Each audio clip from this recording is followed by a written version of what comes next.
Hermano, ¿Qué tal, hermano? ya estamos en Ya, línea. ¿Cómo excelente. estás? Bien, bien, ¿Cómo te está tratando la cuarentena? tranquilo hasta ahora, escribiendo un poco, algunos artículos para LP que hemos estado publicando. He estado Eh, leyendo.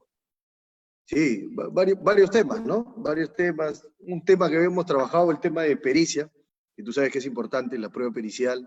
La prueba pericial. Un Sí lo leí, esbozo, sí lo leí. un esbozo de un trabajo mayor que vamos a hacer acá, de acá a algún tiempo. Luego el derecho a la prueba también. Y comentando, ¿no? Algunos casos de coyuntura Sí. que se habían dado, ¿no? Leí tus comentarios a la sentencia de la Corte Interamericana en el caso Carranza Alarcón contra Ecuador. Ah, Bueno, sí, sí, sí.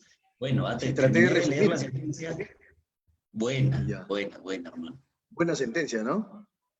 Muy Buena. buena sentencia. Bueno, por lo menos en abstracto, ¿no? Porque yo Claro. reclamaba que en nuestro país pareciera muy distante, o sea, pareciera que hablamos de otro lugar, ¿no? De otro mundo. Sí, Y y lo, fíjate a lo que dice, ¿no? El tema del plazo razonable que ellos abordan ahí, ellos dicen, ¿no? Pasó 6 años en prisión y los mismos 6 años que duraron el proceso penal, ¿no? claro. Y el tiempo que demoró el proceso para que resuelva la corte fue mayor, fue más de 8 años. O Sí, sea, sí. imagínate. Yo creo que era un buen caso para decirle a la Comisión Interamericana, no te puede demorar 7, 8, 9 años, cuando el punto de discusión es plazo razonable, ¿no? O sea, no puede ser tan hipócrita de decir, violas estado el plazo razonable y tú eres el primero en violarlo, ¿no? Y me llamó mucho la atención que el señor Carranza Alarcón finalmente, cuando la Corte emite su sentencia, ha fallecido, ¿no? Ya estaba muerto. Sí, así Pero dijo su abogado, ¿no? ya Ya está. estaba muerto. Qué pena, hermano, de verdad. Pero bueno. A ver, estamos aquí en vivo. No se escucha, me dicen. A ver, háganos saber, por favor, quienes nos están viendo. Háganos saber si todo se escucha bien, si nos ven, si todo está correcto. A ver. Pero hoy día estoy con alguien que obviamente no necesita presentación. Yo publicaba hoy día, hermano, el anuncio y decía, es imposible hablar en el litigio, hablar del litigio en el Perú y no mencionar al doctor Benji Espinosa, que además es un buen amigo. Yo me acuerdo cuando llegué a trabajar al estudio del doctor Álvarez Irala, ¿te acuerdas, hermano? Tú eras abogado ahí ya mucho tiempo antes. Sí, Y sí, yo sí. le confesé a Benji que obviamente yo estudiaba mucho, veía sus videos, hasta ahora soy un seguidor, hermano, así que tú sabes que te tengo mucho respeto y admiración académica y además ya con el tiempo hemos hecho una buena amistad, así que también personal. Bueno, Sí, mi hermano, y es hermano, mutuo, es recíproco, es recíproco. te agradezco, te agradezco. Está perfecto, entonces si se escucha, si nos ven. Perfecto. Hermano, hoy día quería hablar un poquito contigo de ese tema en el que justamente tú eres el referente, de la litigación oral. Y yo, así como yo, e incluso varias personas, hemos salido. ¿Cuántas veces te acuerdas cuando me engañaste que hablabas inglés y nos fuimos a Estados Unidos a estudiar litigación oral? Siempre la cuento. Sí, sí, sí, sí, sí, sí. Hemos viajado San muchos Diego. peruanos. Claro, ¿te acuerdas? Fuimos a San Diego. Pero la cosa, lo que digo es, hemos viajado mucho a estudiar litigación oral y hemos regresado al Perú y de cierta forma lo poquito que hemos podido aprender hemos intentado transmitirlo. Y yo, hermano, he dictado como tú a nivel nacional litigación oral, en la mayoría de las veces incluso diría. No creo que en el país haya alguien que no sepa las técnicas de litigación oral, me parece, estoy convencido. Pero empezando por ahí, hermano, ¿qué son, o sea, cómo podrías definir todas las técnicas de litigación oral? Y si tendrías que explicarlas así en 5 minutitos, las principales técnicas, ¿cuáles serían? O sea, ¿qué les dirías más o menos a las 700 personas que nos están viendo ahorita? Bien. Yo empezaría diciendo qué no es primero las técnicas de litigación oral, lo que no son, ¿no? Y primero, las técnicas de litigación oral no son técnicas para vislumbrar, para deslumbrar en la oratoria, no son técnicas retóricas, no son técnicas para hablar bien o para hablar bonito. mi modo de entender las técnicas de litigación oral es que son técnicas para producir prueba en el juicio. Son técnicas para controlar la prueba en el juicio. Y viéndolas desde ese punto de vista, son técnicas de persuasión oral.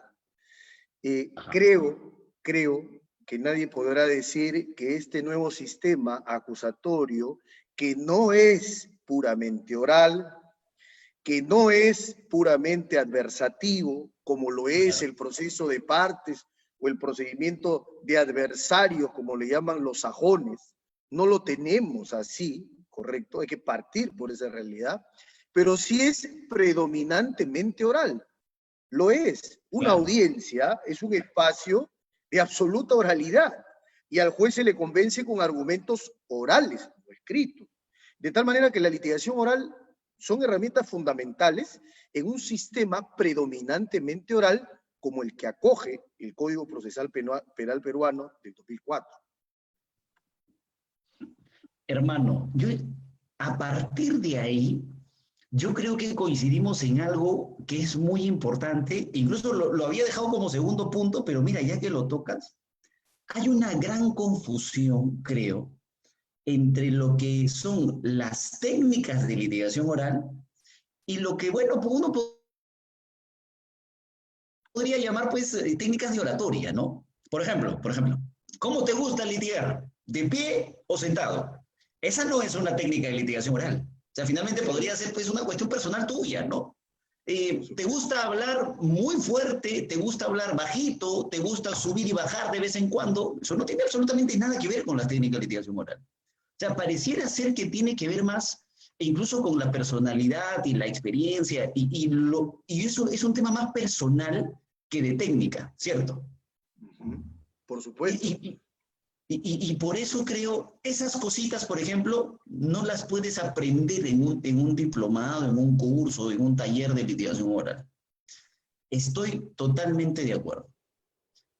Hermano, ¿y cuáles serían esas técnicas, las principales, arrancando desde el alegato de apertura? Si las pudiera resumir, ¿cuáles serían? Por supuesto. La más importante. Es como los ingenieros cuando van a construir algo, lo primero, buenas columnas. Las buenas columnas en la litigación están cimentadas sobre un buen caso. Y un buen caso es una buena teoría, una buena estrategia. Entonces, todo caso hipotético, real, en litigación, debe estar soportado en una teoría. ¿No es cierto? Que contenga los hechos relevantes, no cualquier hecho, sino hechos jurídicamente relevantes, y no cualquier hecho jurídicamente relevante, sino con soporte probatorio. Esa es la teoría del caso, las columnas del caso. Luego viene cómo presentas esa teoría, cómo la haces saber a un juez que tiene la mente virgen, o cuasi virgen, si es que asumimos de que el juez conoce, de que ha leído el autoenjuiciamiento y para hacer el auto de citación algo se ha ubicado, pero cuasi virgen tiene la mente del juez. Entonces, presentamos el caso y como dice Goldberg, ¿no? La manera de presentar el caso en un alegato de apertura, o como los americanos llaman una declaración preliminar, es como el primer acto de una obra de teatro. El primer acto de una obra de teatro o te envuelve y te entretiene y capta tu atención, o te torna en aburrimiento total. Entonces, lo bueno es que hay que atraer la atención del juez, no con maromas, no con maromas, sino con buenos argumentos de lo que el juez va a evaluar. Este es el caso del novio celoso. Este es el caso de la mujer asesina. Este es el caso, leí por ahí, tengo un caso, ¿verdad?, que voy a defender en apelación, bien interesante el lema de la fiscalía, real, en la sierra, dice, todo queda en familia, así se llama, todo queda en familia, señor juez, dijo el fiscal. Organización criminal, seguro. Porque entre la familia, entre el alcalde, el cuñado y el no sé qué, habían relaciones y vínculos en que el alcalde le favorecía a la empresa del cuñado, que favorecía a su hermana, entonces todo queda en familia. Una buena manera de identificar un caso. Está buena, claro. Entonces, la etiqueta en el alegato de apertura, y luego viene el interrogatorio a tus propios testigos, que es lo que llamamos el examen directo, ¿no? Directamente a tu testigo, a tu perito, que va a solventar tu teoría. Luego viene una de las técnicas más difíciles de aprender y más importantes, el contrainterrogatorio, la repregunta, o sea, las preguntas dirigidas al testigo adverso, ¿cierto? Y dentro de lo cual la esencia es saber hacer, construir y cuándo contrainterrogar con preguntas sugestivas. Y finalmente, el momento de la declaración final, el alegato de cierre o conclusivo, donde vamos a exponer sobre la base de la información que hemos producido en el juicio, vamos a argumentar, vamos a concluir y vamos, como dicen los puertorriqueños, vamos a darle una guía al juez de cómo debe sentenciar conforme a nuestra pretensión. Ese es el alegato final, una guía de sentencia al juez. Esa sería la técnica de litigación. Claro. Genial. A partir de ahí, hermano, ya uno puede, en lo básico, ¿no?, entrar a varias cosas, como dices tú, en el alegato de apertura, su lema, ¿no? Me has hecho acordar también, yo siempre utilizo un video en las clases, peruano, una fiscal, me parece muy buena, que utiliza el lema, el dinero no cae del cielo, señor juez. Y espectacular el caso, porque el acusado decía que finalmente la plata estaba en el suelo, que él nunca se la dio al policía, bonito. Pero ves que, o sea, yo creo que en el Perú, por lo menos ya todos conocen esto que acabas de mencionar, que el alegato por lo menos debería ir con una frase, debe tener una estructura, que es importantísima la teoría del caso, ¿no? Uno construye sus proposiciones fácticas, con sus proposiciones jurídicas y finalmente sus proposiciones con sus pruebas. En el interrogatorio, recuerden ustedes que nos están viendo, son 918 personas las que nos están viendo. A todos que nos están viendo y a quienes mandamos saludos también, así como nos los hacen llegar, que el interrogatorio se hace, por regla general, con preguntas abiertas, ¿no? Y preguntas cerradas. Y en el contrainterrogatorio, por excepción, ahora sí con base legal, porque a mí, yo recuerdo una conferencia que tenía y decía, pero en el contra no se permite preguntas, o no hay base legal que diga que en el contra se permiten preguntas sugestivas. Lo que pasa es que eso fue modificado recién en el 2013. Pero bueno, fue incorporado al código en el 2013 recién. Pero bueno, ahora sí se permiten legalmente preguntas sugestivas en el contrainterrogatorio.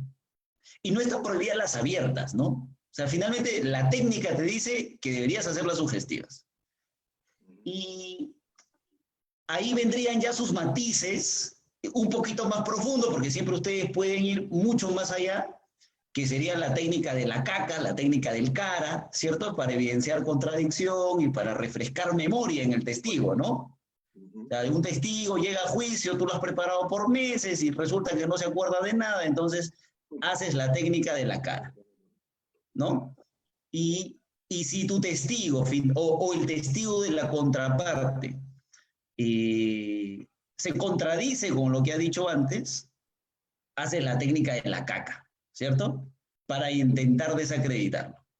Y el alegato de clausura, efectivamente, nuestro momento final, nuestro momento de cierre, nuestra última oportunidad de decirle, juez, esta debe ser la sentencia, ¿no? Excelente, excelente, hermano. Pero eso me lleva a una reflexión, mira, y yo estoy seguro que esas cositas, e incluso podrían ir mucho más allá, ¿no? Yo recuerdo mucho al doctor Álvarez, que tú sabes es un capo en estos temas, claro. Hablaba mucho del looping y del doble looping, ¿te acuerdas? Sí, claro. Ya es decir mucho más allá, son técnicas de litigación oral, digamos, avanzadas, ¿no? Avanzadas, sí. Pero, hermano, todas estas técnicas de litigación oral, que estoy seguro quienes nos están viendo las conocen, solo aplican a juicio. Entonces, quisiera decir que esto de las técnicas de litigación oral en realidad siempre debieron haberse aplicado. Porque si uno hace una comparación con el Código de Procedimientos del 40, e incluso nosotros que todavía litigamos aquí en Lima con el Código del 40, si tú vas a un juicio con el Código del 40, aplicas exactamente las mismas técnicas de litigación que aplicarías en un juicio con el Código del 2004. Pero lo que en realidad diferenciaría al Código del 2004 con el Código del 40 no sería en realidad la etapa de juicio, sino serían estas audiencias previas que ahora se han generado, como la del control de plazo, tutela de derechos, inadmisión, ¿no? O sea, Esa sería la verdadera diferencia. Entonces, yo siempre decía, ¿qué ha cambiado en realidad? Porque, como decía Gonzalo del Río, nosotros siempre hemos tenido un juicio medianamente decente. Quiere decir que las técnicas no es que nos hayan sumado y nos hayan traído algo pues súper novedoso como una nueva etapa que recién se descubre, ¿no? ¿Tú qué crees, hermano? Yo tengo una opinión discrepante ahí. Aun cuando reconozco que el juicio en el antiguo código, el código del 39, que entró a regir un año después en el 40, que tú sabes, de inspiración napoleónica y que luego inspiró además al código cordobés del 39, que fue un código modelo también en Latinoamérica, creo que tenía algunas deficiencias. En Voy a juicio. decir dos, ¿ya? En juicio, en juicio. Ya. Y yo creo, mi modo optimista de ver las cosas es que lo medianamente decente no basta. Y no basta porque con el aporte o con los aportes que trae este nuevo Código Procesal Penal en el juicio, aportando cosas siempre es mejor de lo que antes se ha hecho, como la propia Madre Teresa de Calcuta decía, a lo mejor uno no lo ve en global, pero lo ve en pequeñito, por ejemplo. El mar sin una arena no deja de ser mar, pero con esa arena es mucho más mar. Entonces, en el sistema acusatorio nosotros podemos ver, por ejemplo, uno, el tema de las preguntas sugestivas. Uno compara desde el primer código que tuvimos, el código de 1863. Nada se decía sobre interrogatorios, se interrogaba de cualquier modo. El código del 19 de 1919, que entró un año después, 1920, nada tampoco, porque hablaba de temas muy genéricos, preguntas introductorias, en fin. Aunque ya se atisbaba preguntas abiertas, qué, cómo, cuándo. Luego viene el código del 40, y el código del 40 cuando nace, hubo luego reformas, pero nunca se reformó ni se incorporó la posibilidad de hacer preguntas sugestivas en el contrainterrogatorio. De hecho, todo el tiempo que ha regido, hasta hoy, el código del 40 dice que no se pueden hacer preguntas sugestivas. O sea que en un contrainterrogatorio, en un juicio bajo el código del 40, no puedes hacer preguntas sugestivas. Y eso es terrible. Claro. Eso es terrible porque la esencia del derecho a contrainterrogar está impregnada en el derecho a hacer preguntas sugestivas. Dicho de otra manera, en otras palabras, si tú no puedes hacer preguntas sugestivas en un contrainterrogatorio, no estás haciendo contrainterrogatorio, estás haciendo cualquier cosa. Será la prolongación del directo, la continuación del examen directo, pero no es contrainterrogatorio.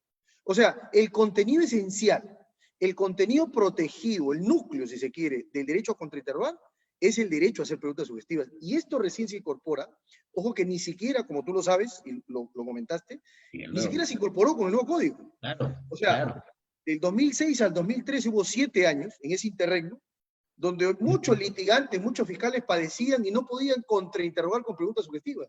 Les quedaban las abiertas, y las cerradas a lo más. Pero con eso, ¿qué pasaba? Como dice Fontanet, ¿no? Que ha sido nuestro profesor, el tuyo, el mío.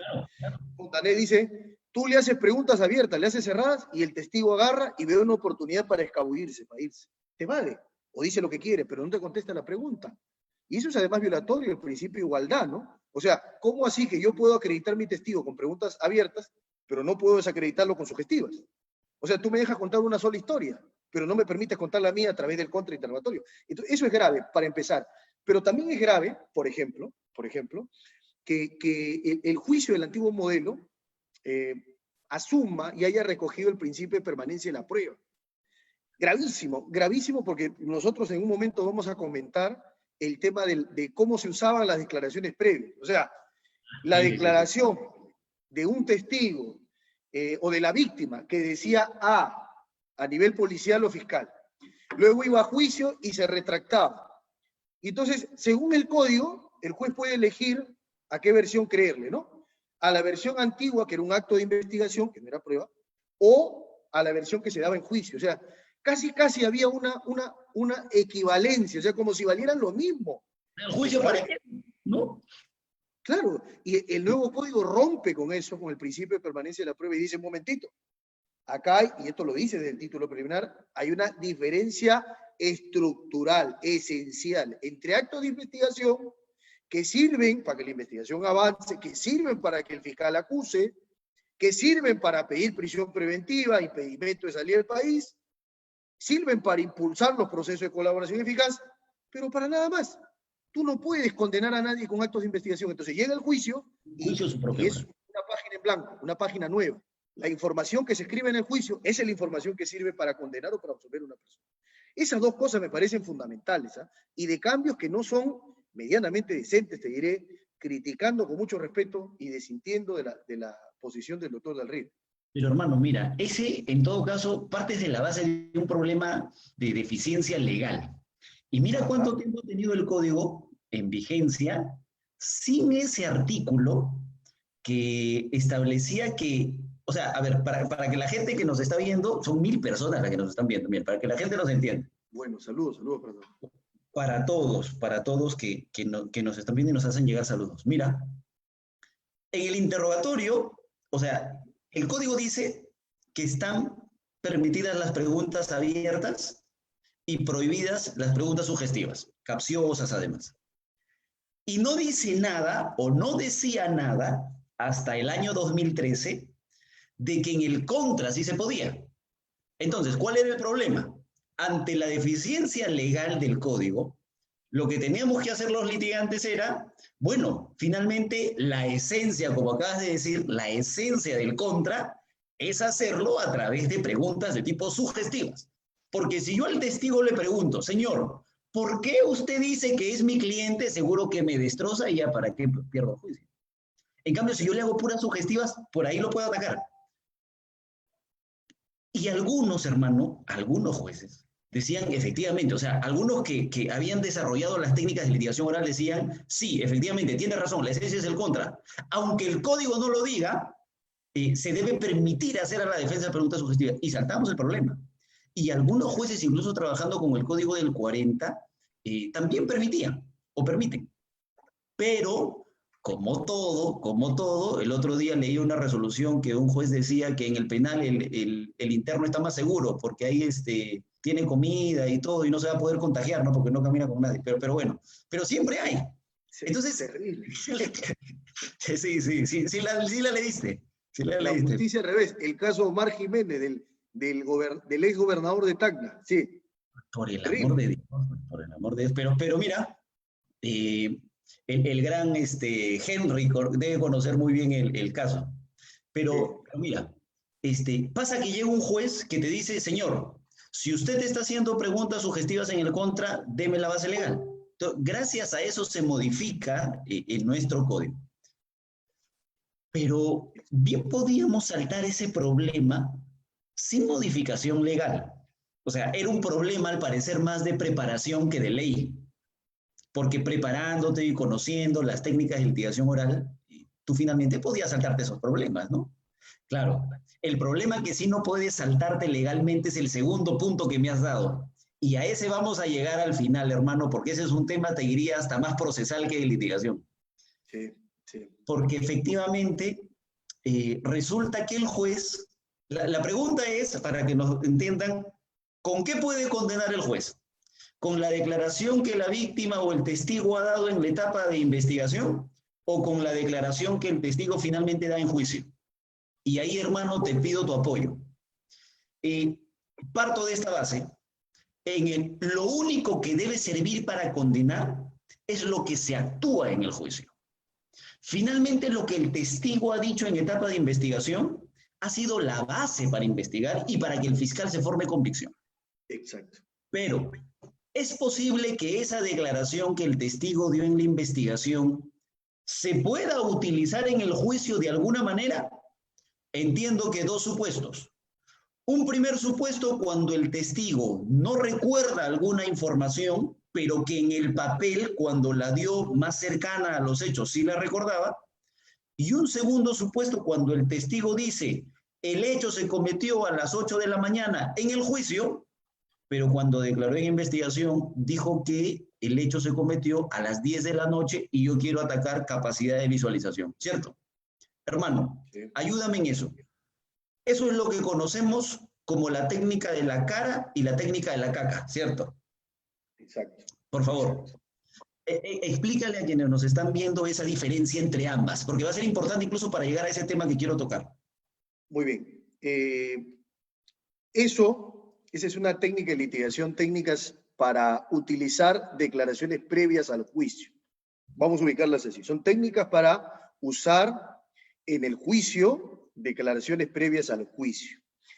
Lo primero que debo decir es que tienen una base legal. El artículo 378, numeral 6 del Código, reconocen expresamente esa posibilidad de utilizar declaraciones previas al juicio, rendidas antes del juicio, con fines de evidenciar contradicción o con fines de refrescarle la memoria, ¿correcto?, al órgano de prueba que estamos interrogando.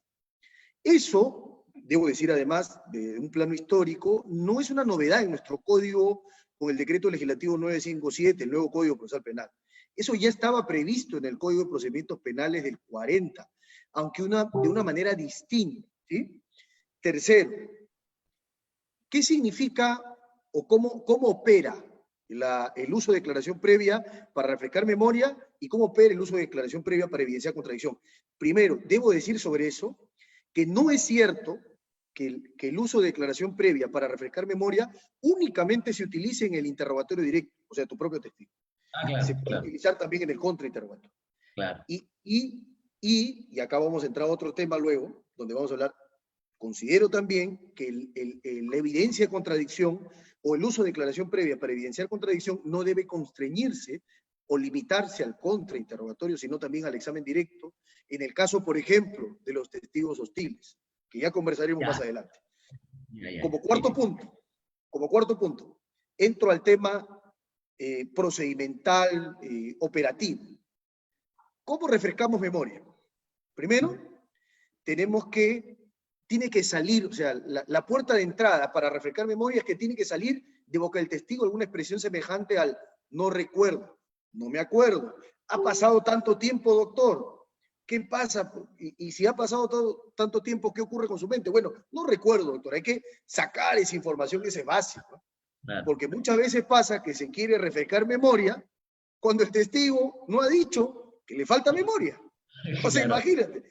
Quiere refrescarle memoria al testigo y el testigo no te ha dicho que le falta memoria. El testigo no ha dicho no recuerdo y quiere refrescarle memoria. Eso está mal. Entonces, primero, el primer paso es que salga ese dato de que el testigo necesita que su memoria sea refrescada. No recuerdo, no me acuerdo, ha pasado mucho tiempo, doctor. Yo declaré hace 6 años, me está preguntando cosas que ha pasado hace muchísimo tiempo, hace 10 años, caso de los militares, 20 años, ¿no? Claro. Entonces, ha pasado mucho tiempo. Muy bien, ha pasado mucho tiempo. Entonces, primero, la falta de memoria tiene que ser confirmada. C. La primera C. Exacto, confirmar la falta de memoria. 2. Luego, tenemos que acreditar, por eso decir la A como segundo paso, K, tenemos que acreditar que esa persona ha rendido una declaración previa, ¿no es cierto? Y ahí tiene que permitirse cierta dosis no solo de preguntas cerradas, sino hasta sugestivas. ¿Eh?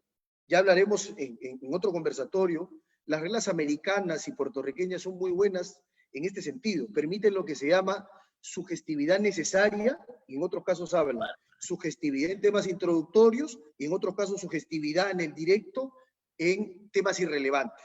¿Y esto por qué? Porque los americanos y los puertorriqueños dicen lo que me interesa es que fluya la información, y esa fluidez es más valiosa que incluso la permisión de la lesión de la regla de litigación para ese caso. Pero bueno, entonces tenemos que acreditar la declaración previa, o sea, acreditar que existe una declaración previa, que esta persona, que el testigo rindió, que habló de los mismos hechos. Muy bien.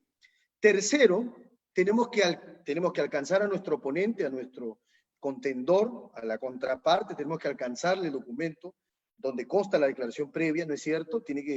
Hay observaciones, no las hay, alcanzárselas al testigo y al testigo hacérselas leer en voz baja. Uy, ahí, en voz baja. Así es. Voz baja, ya, ok. Tiene un sentido eso, porque hay problemas, tú lo has difundido, yo lo he estudiado, lo he conversado, o sea, el juez no puede obligar a que cambien las cosas ahí, porque pierde sentido ahí la técnica. Pero en la técnica. La técnica es voz baja. O para él, ¿no? Para él. ¿Por qué? Porque tiene sentido, a ver, si al testigo tú le haces que lee en voz alta, entonces estás utilizando la declaración previa, que es una herramienta para producir información, la utilizas como prueba. O sea, violas el principio de oralidad. Violas el principio de oralidad porque la prueba, ¿qué cosa dice el código? Artículo 88, artículo 119 del código dice, declaraciones a viva voz. Los testigos no consultan documentos, notas o publicaciones. Los peritos sí. El imputado sí, excepcionalmente, si lo autoriza el juez, pero el testigo no. Entonces, ¿cómo puedes hacerle al testigo leer? El testigo ni siquiera puede consultar, pero vamos a ver volvamos al tema de litigación. Entonces, se le alcanza y se le hace leer en voz baja. Exacto. Y una vez, eso se llama, estamos en C, confirmar la falta de memoria, A, acreditar la declaración previa, viene R, que es hacerle recordar, ¿no es cierto? Recordar, y A, que es acabar, ¿no es verdad? O sea, advertir que con la pregunta, porque ahí viene, una vez que le hemos hecho leer en voz baja, viene la pregunta. Se le retira el documento y se le pregunta, dígame, ¿y usted puede ahora recordar la placa del vehículo que vio? Sí, doctor, era el AEZ-655. Ya está. Se acabó. Claro. Eso me permite decir algo que es fundamental, Jefferson, fundamental. Las declaraciones previas no son prueba en sí mismas, porque las declaraciones previas son actos de investigación. ¿Qué cosas son las declaraciones previas? Sirven para producir prueba. En el caso del refrescamiento de memoria, la prueba es la declaración a viva voz del testigo una vez que recordó que se le refrescó la memoria.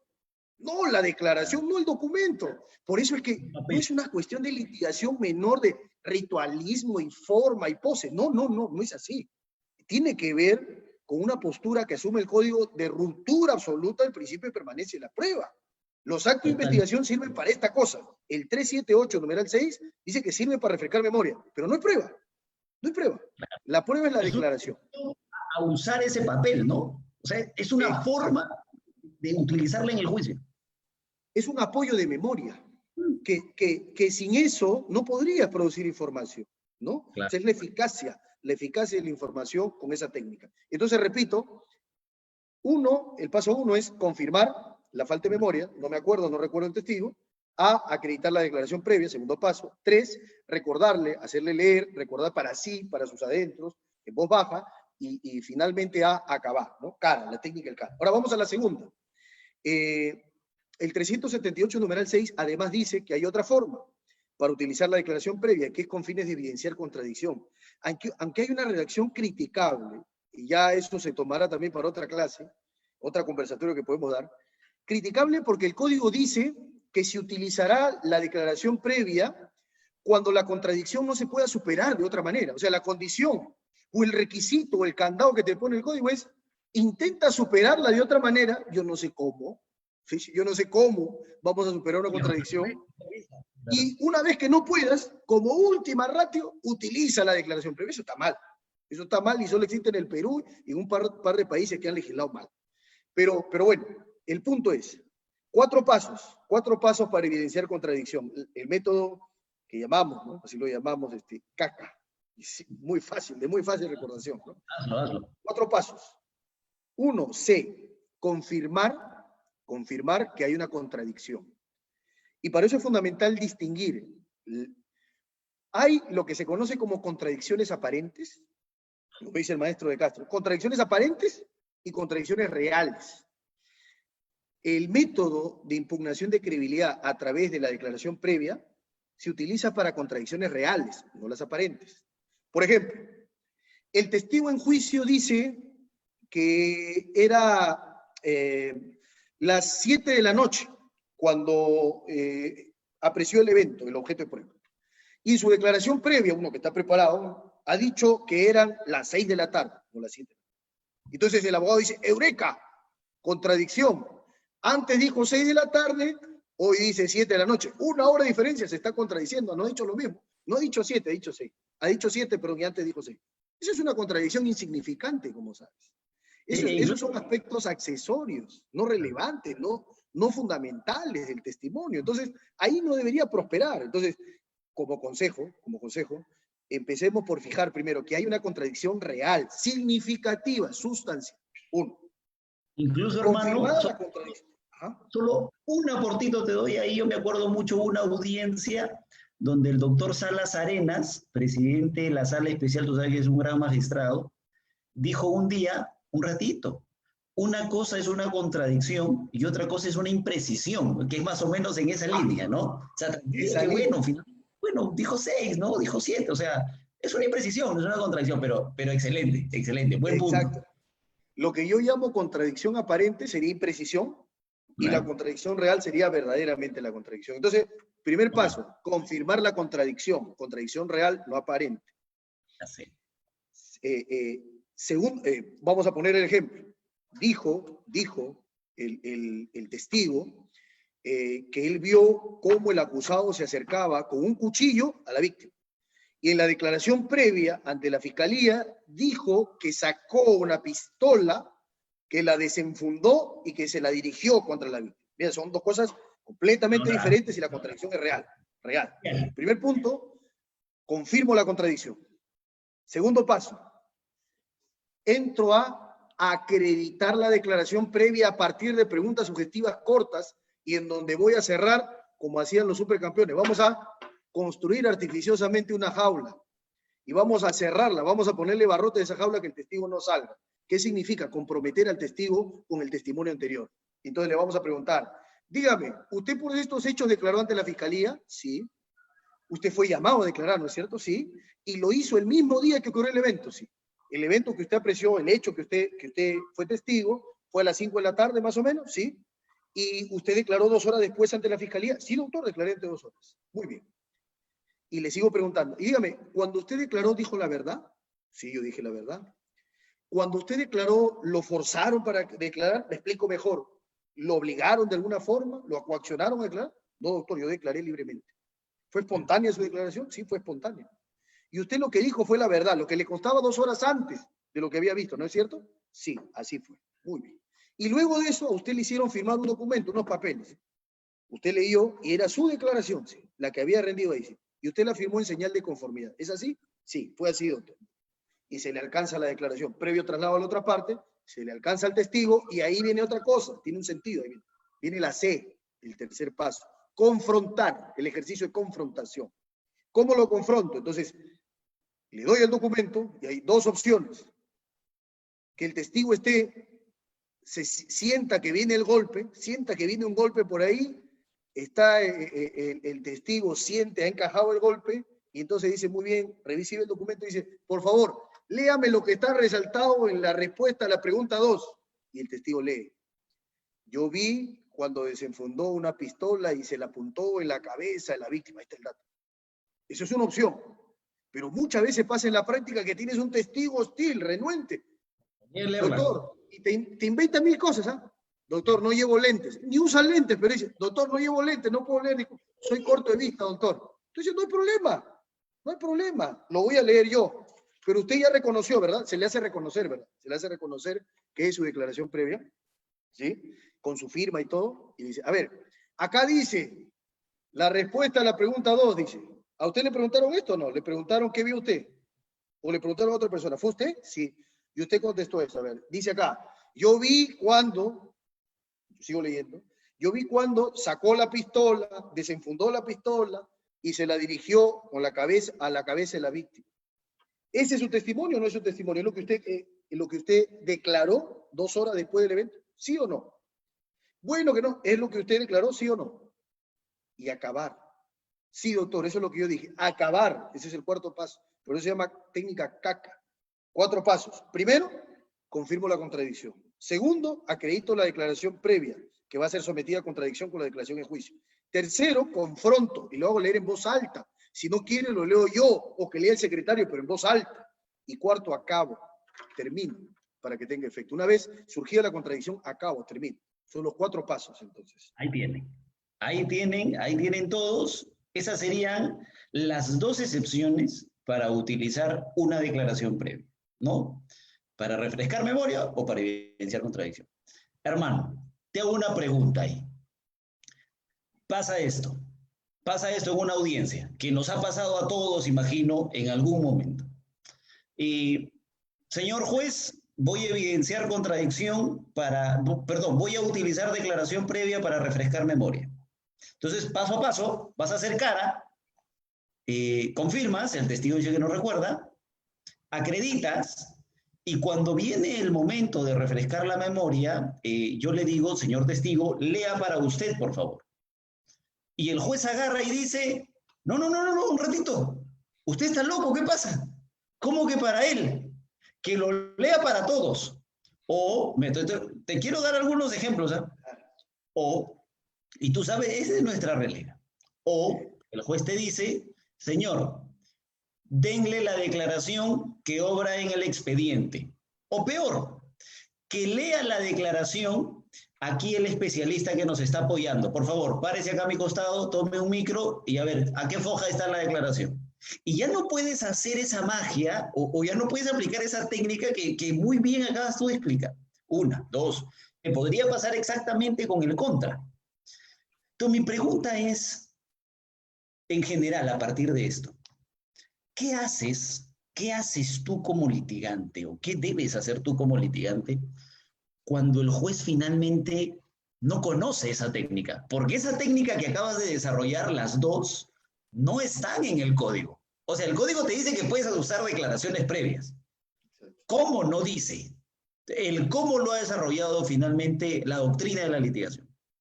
¿Qué haces como abogado cuando el juez no te deja? O sea, cuando el juez te dice no. Tienes que caer finalmente en la forma que tiene el juez.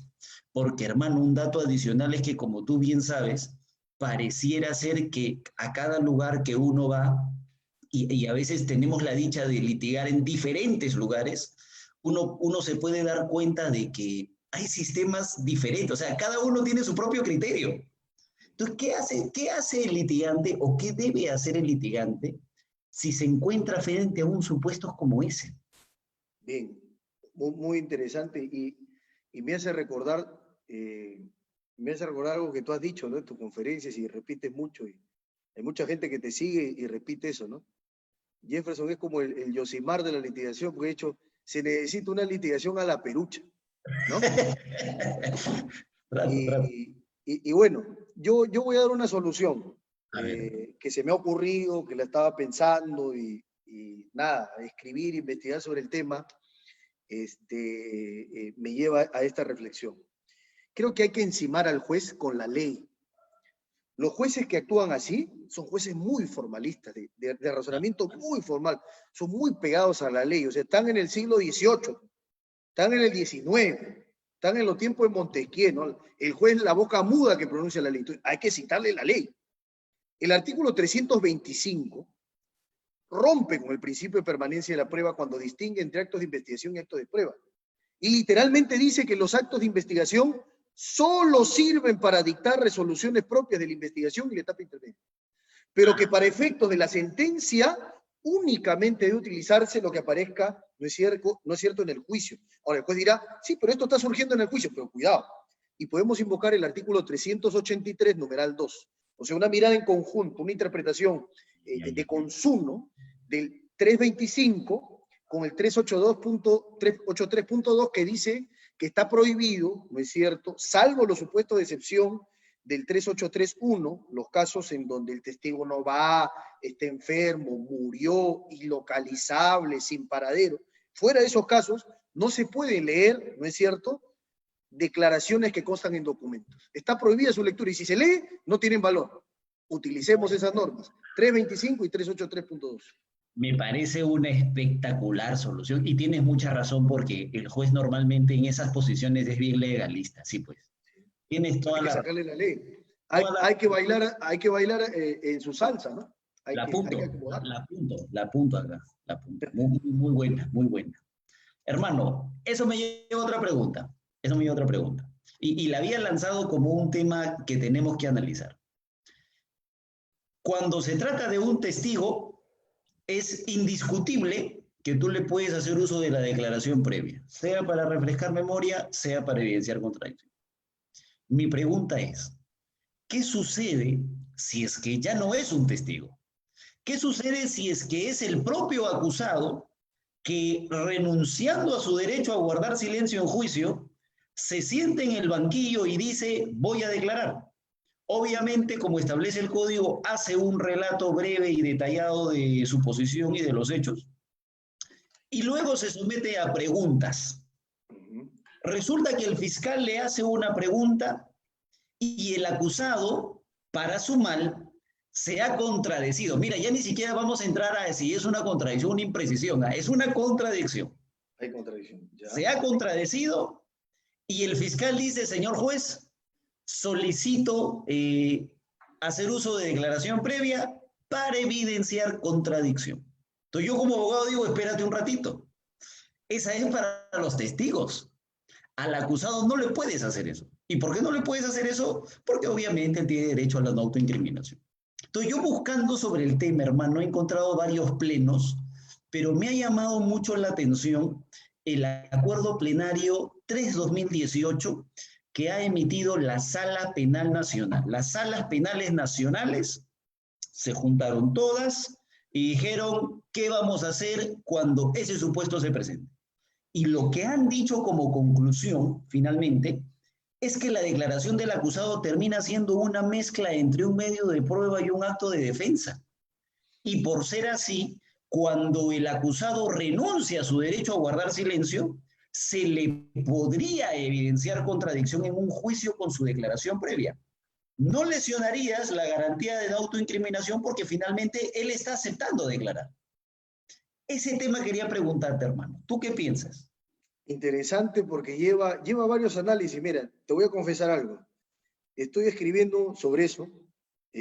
Bueno, he empezado a escribir recién sobre eso. Y lo primero que debo decirte es que es correcta la cita de la Sala Penal Nacional de que durante mucho tiempo se había considerado, en el mundo en general, en Europa, en América Latina, se había considerado que la declaración del acusado era un mero medio de defensa. Claro. Declaración del acusado igual a medio de defensa, no más, no era un acto de prueba. Sin embargo, acá se asume un carácter mixto de la declaración del acusado y se dice, es a la vez que medio de defensa, es acto de prueba. Medio de defensa, medio de prueba. En función de lo que se asuma, lo que nosotros también tenemos que ver es que podría ser, vamos, yo estoy pensando que eso es correcto, que la fuente de información, que es el acusado, es no solo un acto de defensa, sino también es un acto de prueba. Pero acá vienen temas que tienen que ver con los derechos humanos y la manera de interpretarlos. Eso es algo que no podemos desoír. O sea, aun cuando el derecho, la doctrina sea así, y el derecho comparado, porque recuerdo que esa cita de la Sala Penal Nacional, me refiero al acuerdo plenario 3/2018, es la cita del libro La valoración de la prueba del profesor Nieva Fenol, Jordi Nieva, un profesor español, un gran tratadista, en donde habla de que bueno, la información relevante, en función de la información es que hay que buscar que también se pueda confrontar al acusado con sus propias declaraciones. El problema es que están yendo, esa es una interpretación contra ley. Y es una interpretación contra ley, y además es una interpretación, fíjate, vamos, no utilicemos el término contra ley, sino una interpretación extensiva, primero, de lo que se regula en el artículo 378, numeral 6. ¿Extensiva en qué sentido? El 378.6 dice, solo se pueden utilizar las declaraciones previas, para refrescar memoria y evidenciar contradicción para dos casos, testigos y peritos. No habla el acusado. Entonces, claro, estás extendiendo una figura pensada legislativamente. Luego, podemos criticar si está bien la ley o no, pero la ley es la ley. Dura lex el lex. Y en este caso, la ley consagra a su manera una garantía a favor del acusado, sujeto débil, pasivo del proceso penal. Y dice, para testigo y para perito, no para acusado. Entonces, una interpretación extensiva lleva a deducir de que no solo hay que aplicarla para el testigo y el perito, sino también para el acusado. Primero. Y segundo, esa es la interpretación extensiva del 378.6. El problema vendría en cómo miramos, cómo encaramos el artículo 376, numeral 1. Tú sabes que el 376 numeral 1, que yo lo critico abiertamente de mi libro de litigación está, y ahora estoy sacando una nueva edición, la 4ª edición de mi libro, donde hago otras críticas más. Esta vez, por favor, Y en si donde házmelo llegar, ¿ah? no, no, de todas maneras, pero tú ya la habías comprado, pues, pero esta vez te la voy a llegar, ¿ya? Entonces, el artículo 376, numeral 1, fíjate, ¿qué cosa dice? Dice que el acusado tiene un tratamiento, ¿no?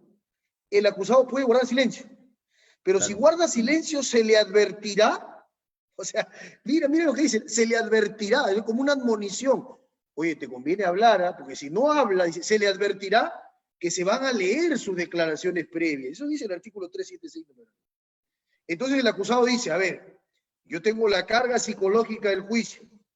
Estoy preocupado porque se me vienen 15 años encima, es lo que está pidiendo la fiscalía. Leo en derecho, en un estado de temor. Lo que dice el profesor alemán Klut, la pena del banquillo. Estoy siendo escrutado, examinado por todos en el juicio público y oral. La gente piensa mal de mí. Veo recortada o limitada mi libertad. Mejor hablo, dice, porque si no me van a leer la declaración previa y la ley es muy clara. Se le advertirá, dice. ¿Qué cosa es advertir? O sea que si no haces esto, te pasa otro. ¿Cómo es eso? O sea que es una sanción leerle la declaración previa. Y el ejercicio de la no autoincriminación y el derecho a guardar silencio no puede estar influida la voluntad. Y eso, es más, lo dice el artículo 9 del título preliminar. No puede influirse el artículo 88, además, punto 4 y siguiente del Código Procesal Penal, la declaración del imputado debe ser absolutamente libre y espontánea. No debe haber ningún método ni directo ni indirecto que influya, que incida en su libertad y en la espontaneidad de su declaración.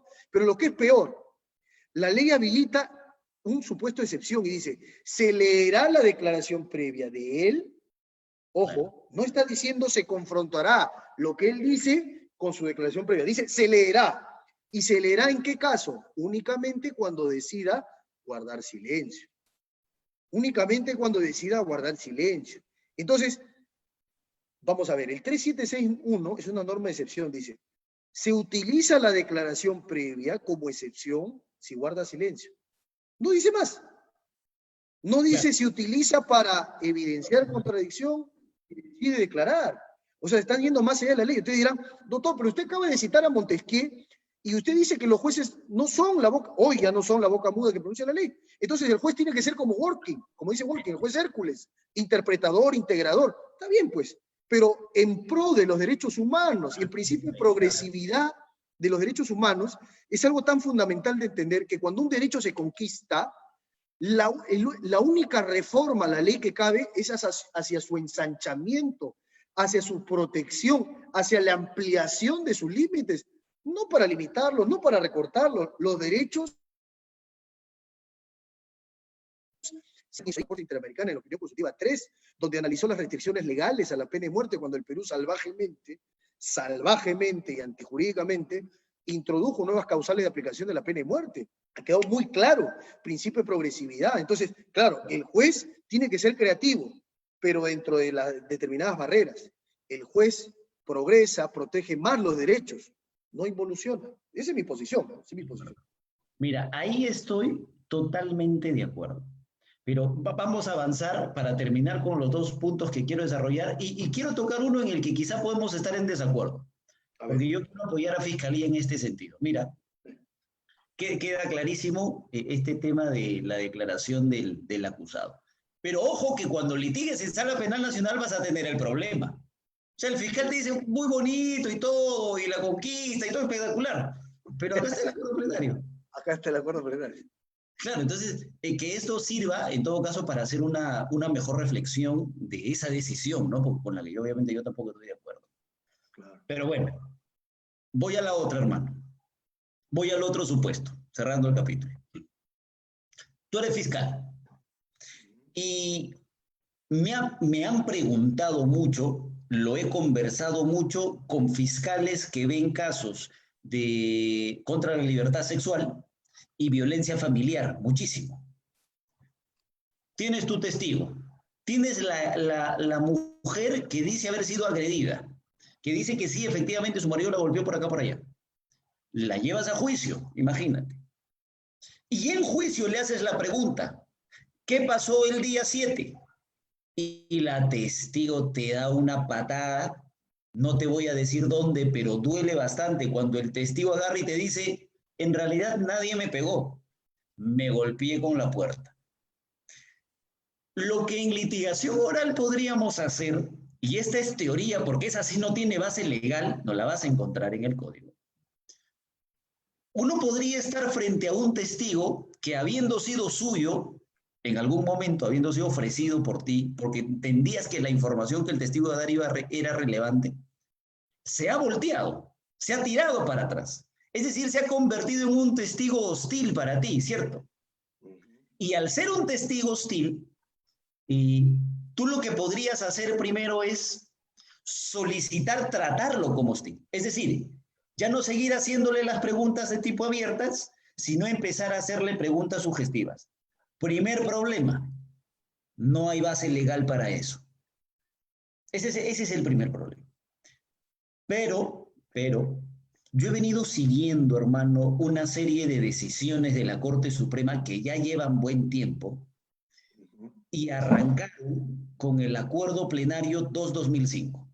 Es decir, que la Corte Suprema se pone en el supuesto, como todos saben, esto es ya harto conocido, para analizar la declaración del agraviado, sobre todo en delitos sexuales, 3 criterios a analizar: la persistencia en la incriminación, la verosimilitud, la ausencia de incredulidad subjetiva. Pero me voy a concentrar solo en uno, que es la persistencia en la incriminación. Si la Corte Suprema ha dicho que uno de los requisitos o los criterios para analizar y valorar la prueba, en el caso de la prueba testimonial del agraviado, es la persistencia en la incriminación, si la señora está diciendo en la investigación que finalmente sí le pegué yo, y en el juicio está diciendo que se golpeó con la puerta, entonces ya no cumples el requisito de persistencia en la incriminación, por lo tanto ya no puede ser. La Corte Suprema en el propio Acuerdo Plenario 2-2005 dice, pero el hecho de que el testigo, el coimputado cambie de versión, no necesariamente la excluye. Y el mismo análisis se hace para los testigos. Exactamente lo mismo, y con quizá un poquito más detalle, ha dicho en el Acuerdo Plenario 1-2010. Y he analizado, hermano, 2 recursos de nulidad muy interesantes, que yo se los paso. Es el recurso de nulidad 924-2016 de Lima, y el recurso de nulidad 3044-2004 también Lima. Que en concreto lo que dicen es que el juez finalmente le puede creer a la versión que él considere, o a la versión dada en juicio, o a la versión dada en etapa de investigación. Entonces yo creo que eso ayuda a Fiscalía y abre la puerta, porque finalmente sí es una realidad. La Corte Suprema explica y dice, las víctimas, finalmente, porque dependen económicamente, porque tienen una presión familiar, porque tienen una presión social, etcétera, etcétera, ceden en su imputación y cambian su versión. Entonces nosotros debemos concentrarnos en protegerlos a ellos y por lo tanto valorar su declaración anterior. Yo creo que eso abriría la puerta a que un fiscal ahora sí, con toda la tranquilidad del mundo, llegue a juicio a decir, se me volteó, lo acaban de ver, ahorita. Entonces voy a hacer solo preguntas sugestivas, voy a utilizar la declaración previa, señor juez, para que usted solamente valore ahora la declaración previa y ya no la versión. Porque claro, tampoco es que el juez le puede creer o a esta a simple albedrío, ¿no? La Corte Suprema marca sus pautas y dice finalmente cuál de las versiones es la que calza con otros datos objetivos, ¿no? Toma mucha mayor fuerza la ausencia de incredulidad subjetiva. Pero, por ejemplo, estoy de acuerdo. O sea, sé que como abogado defensor no es popular, pero no me vayan a sacar este video en algún juicio cuando esté objetando, ¿no? Pero yo creo que es posible. Sugestiva en el directo. Claro, y debería pasar que finalmente Fiscalía, cuando tenga testigos hostiles, pueda utilizar la figura de la sugestiva en el interrogatorio, ¿cierto? ¿Qué piensas? Interesante, porque mira, ya lo vas a ver publicado también. Estamos dándole una herramienta para todos, ¿eh? En gran parte los fiscales, fíjate que a mí me han consultado fiscales de crimen organizado y de corrupción. Y me han dicho, doctor, tengo este problema. Llevo al testigo, lo que tú narras, ¿no? Está preparado, este es mi testigo fundamental. Le hago las preguntas y el testigo empieza con una actitud, pero rabiosa. O sea, mi testigo que era amigo, se convierte en un testigo enemigo. ¿Qué pasó? Algo ha pasado en el interín, ¿no? Algo le han dicho un día antes, algo le han ofrecido, han llegado ahí y lo han amenazado, son cosas que pasan. Frente a eso el derecho no puede estar inerme y no puede dejar de dar soluciones. Tú sabes que conforme el artículo 139, numeral 6 de la Constitución, los jueces no pueden dejar de administrar justicia ni cuando hay vacío en la ley ni cuando hay defecto en la ley. Es decir, vacío cuando no regula nada la ley, defecto cuando regula pero de manera incompleta o defectuosa. Estamos frente a un caso bastante singular, el caso de la hostilidad que sobreviene en el desarrollo del testimonio en el examen directo. Yo estoy interrogando a mi testigo y mi testigo se comporta como hostis, por eso viene el testigo hostil. Hostis en latín quiere decir enemigo. El testigo amigo se comporta como enemigo, así de sencillo. ¿Qué hago? ¿Pierdo el caso? No, que tiene que haber una herramienta. Lamentablemente hoy no la hay. Como sí la hay, por ejemplo, la regla de evidencia 43 de Puerto Rico. La regla de evidencia 811 de Estados Unidos regula la figura del testigo hostil. De ahí la tomaron, por ejemplo, los mexicanos. El Código Mexicano de 2016, me parece, regula expresamente la figura del testigo hostil. El Código Argentino Nacional, no el anterior, de los 90, que era inquisitivo, no, el nacional, uno de los últimos años se ha dado argentino, regula la figura del testigo hostil. Son los casos que conozco. Argentina, México, Puerto Rico, Estados Unidos, regulan la figura del testigo hostil en el interrogatorio directo. Creo que es una tarea pendiente del legislador regularla. Hay que regular la figura del testigo hostil en el interrogatorio directo. Pero creo también, y acá podemos entrar, acá sí entramos en una pequeña diferencia, creo que la jurisprudencia de la Corte Suprema es muy mala. Porque la jurisprudencia de la Corte Suprema, por ejemplo, ese recurso de nulidad que me lo enviaste, el 924-2016 para analizar, un caso muy sencillo. A una persona le roban varias personas. Esa persona reconoce.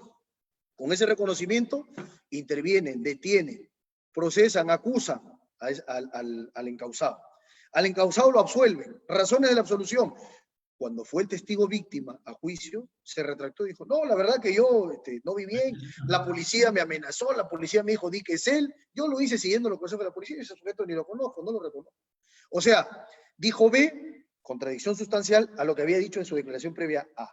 Con base en esa contradicción, no persistencia, acuerdo plenario de 2005, no persistencia, no se le cree, no le creo, absuelvo. Duda razonable, absuelvo. Llega a la Corte Suprema anula esa absolución. Y dice, a ver, un momentito. Acá la Corte Suprema es muy clara, el acuerdo plenario 1-2017, ¿no? Fundamento 27, si no me equivoco. 1-2017 dice, muy claramente hemos dicho ya, que los jueces pueden escoger. O sea, crean un sistema de elección, eso está mal. O sea, los jueces pueden escoger la primera declaración que se rindió ante la fiscalía, policía, basta que esté el fiscal, dice, si está el fiscal, vale. O la declaración que se rinde en juicio. Va a escoger. Eso sería impracticable en el nuevo código. Impracticable por una razón. Digo, critico el razonamiento de la Corte Suprema. Porque para la Corte Suprema tienen el mismo valor el acto de investigación sin contradicción que el acto de prueba con contradicción. Entonces, mi propuesta es, no comparto las razones de la Corte Suprema, que analiza además el Código de Procedimientos Penales, pero entiendo dónde vas, y comparto tu preocupación y tu sentir. Yo creo que debe regularse el testigo hostil en el examen directo. Creo que deben establecerse 3 pasos. Primero, evidenciar la hostilidad. ¿Y cómo se evidencia la hostilidad? Por el trato, por las respuestas cortas, porque hay una actitud reacia, renuente, eso se nota, eso percibe, eso se huele. Primero, entonces, sentamos la base, acreditamos la renuencia, la hostilidad del testigo, de nuestro testigo. 2, le pedimos al juez que lo declare expresamente como testigo hostil y que se nos autorice a hacer interrogatorio sugestivo. Y 3, le hago preguntas sugestivas y hasta utilizo declaraciones previas en ese sentido. Pero comparto tu preocupación, es un tema de realidad. No podemos ponernos una venda y cegarnos los ojos. Es más, no podemos los defensores como tú y como yo, que sigamos litigación oral, y que vamos por todo el Perú compartiendo por la generosidad que tiene su gente, por la generosidad de varias instituciones que nos llevan a capacitar, no podemos cegarnos y decir, no, solo para la defensa, todo para la defensa y no para la fiscalía. No puede haber doble rasero académico, eso no puede haber porque deslegitima el discurso. Totalmente de acuerdo, hermano, totalmente de acuerdo en ese punto. Pero bueno, finalmente la Corte Suprema le ha puesto límites, ¿no? Pero hermano, cierro con este punto. Cierro con esto, quiero tu última opinión. a mí, no es que me guste, ¿ah? Pero no, nunca, salvo sea una situación muy extrema, pero no me gusta objetar a un juez cuando hace preguntas. Entonces, obviamente deben ser preguntas de aclaración, ¿no? Pero yo creo, te lanzo mi posición para que puedas dar tu último comentario, hermano. Yo creo que es bien difícil saber lo que un juez está pensando mientras está escuchando al testigo. Y el único momento en el que tú puedes saber finalmente lo que está pasando por su mente es cuando él le hace una pregunta a tu testigo, le hace una pregunta al acusado, a quien esté ahí sentado. En ese momento, el juez revela sus intenciones y sus preocupaciones. Entonces, a mí sí me parece importante, porque yo he escuchado mucha crítica a las preguntas de parte del juez, pero a mí sí me parece importante dejar que un juez pregunte.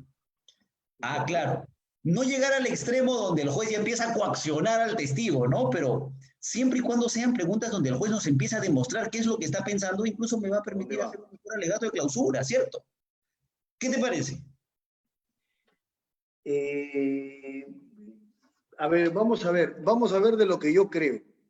Yo creo que el juez no debe preguntar, creo que el juez debe ser, pero vamos, este es un ideal, un árbitro, un juez imparcial e imparcial, no parte, preguntando a alguien ayuda. Es cierto que nosotros vamos viendo por dónde va, es cierto, esa es una ventaja. El gran tema es que, a mi modo de ver, se resiente el principio de imparcialidad, pero vamos, eso es lo que yo creo. O sea, a veces es el ideal. El juez que es árbitro y que deja que los adversarios, que la Alianza y la U, metan gol y ven quién gana. El árbitro no patea penal por nadie. Claro que nuestra legislación, como la mayoría de las legislaciones, y eso lo permite además el código, inspirado en el Código Procesal Iberoamericano, que se dio en el año 1989, impulsado por el maestro Julio Mayer, el Código peruano tiene dos normas bastante puntuales. El artículo 88.3 regula la figura de las preguntas del juez. No están en el 375 al 378, que son las normas de actuación de prueba e interrogatorio, pero están en una norma general de prueba, que es el 88.3, y dice que el juez puede preguntar cuando quede algún vacío que cubrir. Y ojo, cuando hablamos de la prueba de oficio del artículo 385, por poner un ejemplo, la prueba de oficio dice que el juez se cuidará de no reemplazar con su iniciativa probatoria la actividad de las partes. Yo creo que hay que mirar en conjunto el 385, que fija un límite, cuidar de no reemplazar a la actividad de las partes, para llenar el contenido de qué se entiende cubrir algún vacío. Y en eso yo tengo una propuesta, tengo una postura de interpretación. Creo que el juez, vamos a verlo así, hay que hacer una mirada cortísima de la norma como está redactada, el 88.3. Creo que el juez, el 88.3, conforme al 385, solo debe preguntar, al testigo, al perito, al acusado, por excepción. Por excepción. O sea, debe entender que su pregunta es excepcional, primero. Segundo, el juez solo puede preguntar, cuando dice la ley, para cubrir algún vacío, significa que las partes tienen que haber introducido algún tema y dentro del tema o dentro del capítulo interrogatorio, el juez le ha quedado algo oscuro, ha quedado algo ambiguo, ha quedado algo no claro, pero sobre los temas introducidos por las partes. Y en esos temas introducidos por las partes, el juez pretende llenar ese vacío. Es decir, aclarar algo, pero que las partes han introducido. Dicho de otra manera, creo que el juez no puede introducir temas de interrogatorio nuevos. Si la parte no preguntó, con sus límites, ¿no? Si la parte nunca preguntó si Juan, el tema es la visita de Juan a la casa de Pepe, si ninguno, ni el fiscal en el directo, ni la defensa en la repregunta o contrainterrogatorio, no han tocado el tema de la visita, el juez no puede de buenas a primeras agarrar y entrar a la visita. Pasó un caso en España bien singular. El acusado guardó silencio. Pese a eso, el juez agarró y preguntó. Pese a guardar silencio, empezó a hacerle preguntas al acusado. Y entonces el Tribunal Supremo Español, fíjate, pese a que tiene una ley de enjuiciamiento criminal española inquisitivo reformada, sistema mixto, no como el nosotros, ¿eh? Nosotros es mucho más avanzado y más protector y garantista, El Tribunal Supremo tuvo durísimas palabras contra ese juez y dijo, el juez que debería haber guardado una equidistancia formal entre el abogado y el fiscal, ha descendido hacia los terrenos de la fiscalía y ha promovido la acción penal del ente persecutor. Ese juez ha violado la imparcialidad y por tanto su decisión es nula por violatoria del debido proceso. Fue muy dura esa sentencia, luego te la paso si quieres. Esa no la he visto, pásamela. El propio Tribunal Supremo español. Luego ha tenido otras de cal, otras de arena, porque la jurisprudencia del Tribunal Supremo español es como la peruana, ¿no? Una de cal y una de arena, sobre un tema dice A, luego dice B, y estamos en un camino ondulante y en un vaivén. Uno no sabe, uno no sabe finalmente qué puede pasar. Sí, tienes razón. Terrible. Pero hermano, espectacular. Te agradezco muchísimo tu tiempo. Tú eres el gurú de la litigación, hermano. Sabes que yo te respeto, te admiro profesionalmente y además eres un buen amigo. Ya no, hermano, te juro que he intentado ver algunas preguntas, pero hay tantos comentarios y preguntas que ya me parece que me va a ser difícil responder todas, pero sí quiero agradecerle a todas las personas que se han conectado, te mandan saludos, nos mandan saludos de Huánuco, de Huancavelica, de Huaraz, de Tacna, de Ayacucho. Entonces hay que agradecer mucho a las más de 1000 personas que nos están viendo. Muchas gracias por tu tiempo, hermano. Espero que estés con salud, que es lo más importante ahora. Intentamos desde aquí darle información a la gente que nosotros humildemente podríamos tener, ¿no? Así que te mando un fuerte abrazo. No sé si tienes alguna palabra de despedida. Sí, quiero despedirme primero agradeciéndote, hermano. Hace unos días me invitaste, dijiste, a ver, vamos a hacer un diálogo académico. Y ya se vienen unas sorpresas entre tu estudio y el mío con nuestros equipos respectivos. Ya se vienen cosas interesantes, así que hay que darle. Hay que darle a la academia, a los estudiantes que nos ven, no dejen de estudiar, no dejen de leer. Hay hoy un incontenible mar de información que tú y yo no teníamos hace unos años atrás. Hoy los hay. Libros virtuales, videos, películas, todo suma. Siempre con espíritu crítico, siempre con humildad, pero sobre todo, nunca dejen de tener pasión por lo que hacen. Eso hace la diferencia en todo. En todo. Muchísimas gracias por seguirnos, gracias por acompañarnos en este diálogo virtual que hemos tenido con Jeffrey. Muchas gracias, mi hermano. Un abrazo. Gracias, hermano. Cuídate mucho. Gracias a todos.